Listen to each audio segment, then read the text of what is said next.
మీరందరూ ఉన్నంత వరకు తెలుగుదేశం పార్టీ ఎప్పుడు ఇలాగే ఉంటుంది.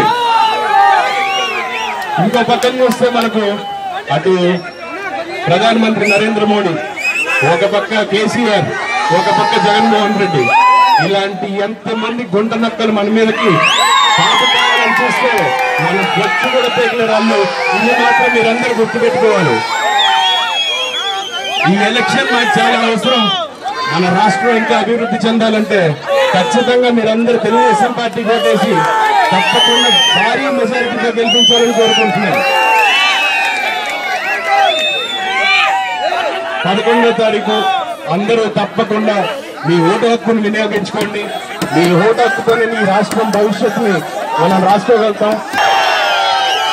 మీరందరూ ఉన్నంత వరకు తెలుగుదేశం పార్టీ ఎప్పుడు ఇలాగే ఉంటుంది. ఇంకో పక్కన చూస్తే మనకు అటు ప్రధానమంత్రి నరేంద్ర మోడీ, ఒక పక్క కేసీఆర్, ఒక పక్క జగన్మోహన్ రెడ్డి, ఇలాంటి ఎంతమంది గుంట నక్కలు మన మీదకి పాపకాలను చూస్తే మనం బొచ్చు కూడా పేకిన రాళ్ళు. ఇది మాత్రం మీరందరూ గుర్తుపెట్టుకోవాలి. ఈ ఎలక్షన్ మాకు చాలా అవసరం. మన రాష్ట్రం ఇంకా అభివృద్ధి చెందాలంటే ఖచ్చితంగా మీరందరూ తెలుగుదేశం పార్టీ ఓటేసి తప్పకుండా భారీ మెజారిటీతో గెలిపించాలని కోరుకుంటున్నాను. 11వ తారీఖు అందరూ తప్పకుండా మీ ఓటు హక్కును వినియోగించుకోండి. మీ ఓటు హక్కుతోనే మీ రాష్ట్రం భవిష్యత్తుని మనం రాసుకోగలుగుతాం.